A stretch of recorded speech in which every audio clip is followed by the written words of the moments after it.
bond de tigre. Et j'étais pas au bout de mes peines. C'était peut-être pas une si bonne idée que ça. Je ne vous conseille pas forcément de faire ce défi. Bon, jour 1 du nouveau défi, 100 sauts de main par jour. Quelques petites courbatures aux pectoraux.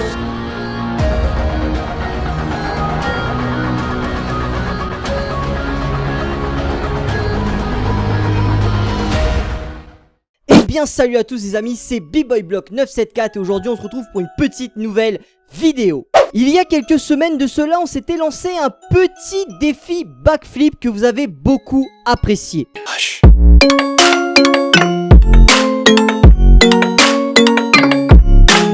Et après un petit sondage en post communauté, on a décidé de se lancer un nouveau défi, vous et moi. Le défi était simple, faire 100 battements, 100 sauts de main par jour pendant une semaine.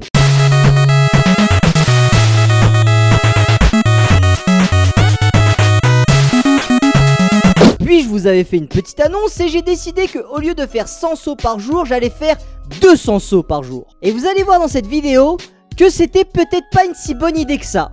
Donc c'est parti, aujourd'hui on se retrouve pour la vidéo, faire 200 sauts de main par jour pendant une semaine, ça fait quoi? C'est parti.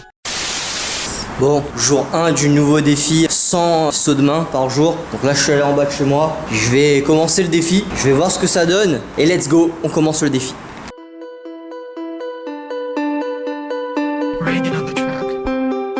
Check it out. Bon là je me suis fait un petit échauffement rapide. Donc on va commencer tout de suite les sauts sur les mains. On va voir ce que ça donne, en espérant que tout ça va bien se passer.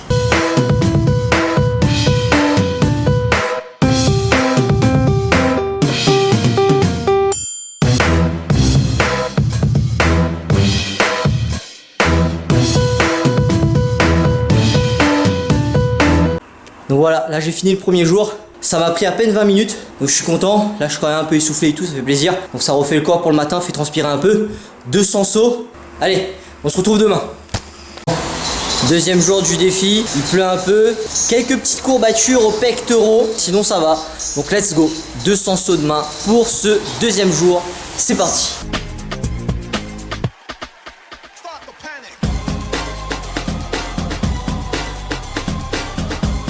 Les deux premières séries de 50 sont terminées. J'avoue que aujourd'hui c'est un petit peu plus dur que hier. Là j'ai des courbatures ici, bah ça touche un petit peu plus. Donc normalement ça devrait le faire. Mais deuxième jour un petit peu plus complexe, hein, je l'avoue.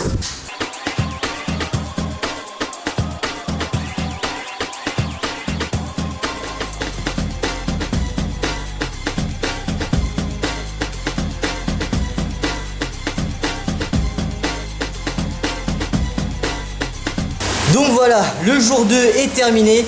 Finalement, j'ai décidé de faire 4 séries de 50 sauts. C'était un petit peu plus rapide, mais un peu plus dur physiquement. Donc je suis quand même content, j'ai réussi à terminer ce jour 2. Donc c'est vrai qu'aujourd'hui, c'était un petit peu plus difficile, plus de courbatures et tout. Mais je suis quand même content, on a passé le jour 2. Donc let's go, on passe directement au jour 3. On est là au jour 3, let's go.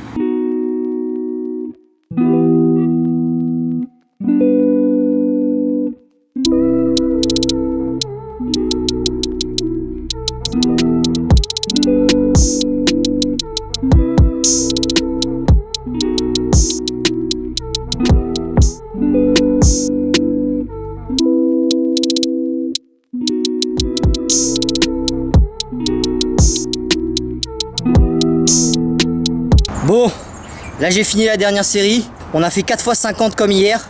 Donc franchement aujourd'hui j'étais plutôt bien. Quand même des courbatures, mais le fait que j'ai fait une petite session de roller juste avant, du coup ça m'a bien échauffé. Donc j'ai eu quand même moins de mal que le deuxième jour. Donc c'est plutôt cool. Et en plus ce qui est bien, c'est que le CAD était assez sympathique. Ça fait plaisir de changer un petit peu de CAD. Ça motive un petit peu plus. Donc c'est ça qui est bon. C'est parti.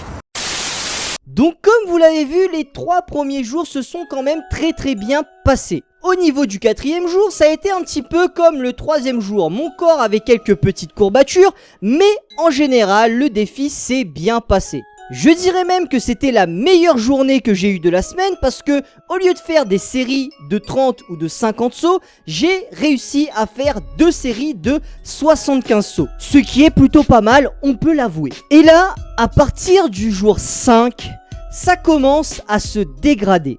Je vous rappelle que le jour 5 de mon défi backflip était le meilleur jour de la semaine. Mais pas forcément pour ce défi-là. Le jour 5, j'étais beaucoup plus lourd et j'avais même du mal à faire des séries de 50.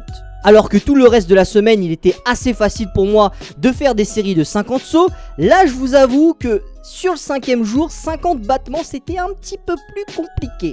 Mais bon, on a quand même réussi à passer ce 5e jour et j'étais pas au bout de mes peines.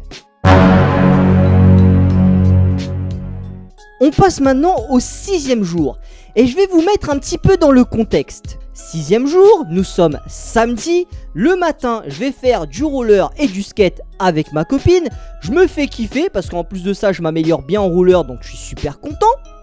On passe une belle petite matinée sportive un petit peu comme tous les week-ends. D'ailleurs si jamais ça vous intéresse que je fasse des vidéos de mes week-ends un petit peu sportifs avec ma copine, bah tu me dis ça en commentaire. Et l'après-midi était prévu que j'aille m'entraîner avec mon crew les 974 All-Stars. Donc tout le crew est présent, enfin du moins quasiment tout le crew. Je suis super content, je suis super chaud. Je commence à m'échauffer, mais malheureusement je me chauffe trop et je m'échauffe pas bien. Je commence à faire quelques petites techniques. Et là, ce que j'avais pas remarqué de toute la semaine, c'était que mon poignet droit s'était fragilisé. Et là, je commence à faire des petites couronnes. Et j'ai des petites douleurs. Et là, je me dis, oh, c'est pas normal ça. Donc je ne fais pas un compte. Et je continue à m'entraîner un petit peu avant de faire mes sauts de main. Et là, je mets ma main sur le sol. Et j'ai une douleur de fou au poignet. Incroyable. Et comme vous avez pu le voir sur ma page Facebook ou sur mon Instagram pour ceux qui me suivent, j'ai dû le 6e jour faire des sauts sur une main. Parce qu'il était quasiment impossible pour moi de poser mon poignet droit au sol et de sauter dessus. Donc j'ai dû faire mes 200 sauts sur une main ou avec la main un petit peu comme si je faisais des footwork. Je vous le dis sincèrement les frérots, c'était horrible. Et le pire dans tout ça, c'est que ça m'a causé des douleurs dans le bras gauche que normalement j'aurais pas dû avoir. Donc oui, comme le défi backflip, le jour 6 était le pire jour de ce défi battement. Mais bon, c'est pour ça qu'on est là de toute façon. Ah oui d'ailleurs, si jamais tu kiffes les petites vidéos comme ça, bah t'hésites pas à liker parce que ça aide vraiment beaucoup la chaîne YouTube. Et aussi, bah t'hésites pas à t'abonner à la chaîne parce que plus on est de fous et plus on rit, bien entendu. Et là, juste avant le 7e jour, je me suis dit, il faut que je m'occupe de ce poignet parce que sinon je ne pourrais pas terminer mon défi et ça me ferait chier. Donc du coup, le soir du 6e jour, j'ai commencé à mettre de la petite pommade chinoise, la pommade qu'on appelle le fameux bon du tigre. Donc si t'es un b-boy ou une big girl et que tu connais pas le bon du tigre, c'est génial.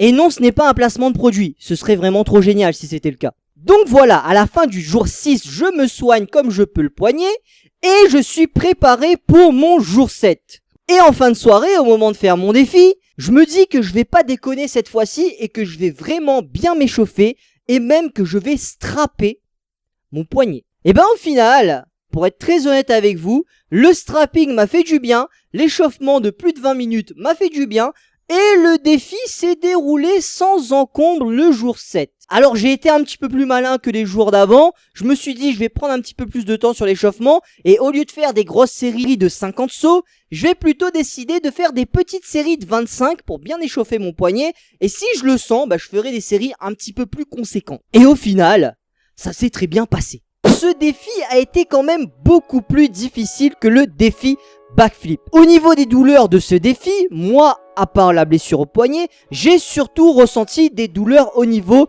des côtés des pectoraux. J'ai aussi deux frérots qui ont fait le défi avec moi, donc B-Boy Red et B-Boy Monster, et eux m'ont dit qu'ils avaient des douleurs un petit peu plus localisées à d'autres endroits. Par exemple, pour B-Boy Red, il a eu aussi des douleurs au poignet, dans le bas du dos, dans les bras, et surtout au niveau de l'articulation des coudes, et c'est à peu près la même chose pour Monster. Par contre, eux, ils n'ont pas du tout eu de douleur aux pectoraux. Sinon, je vous avoue que je ne vous conseille pas forcément de faire ce défi. Je pense que j'ai vu peut-être un petit peu trop gros en me disant que j'allais faire 200 sauts.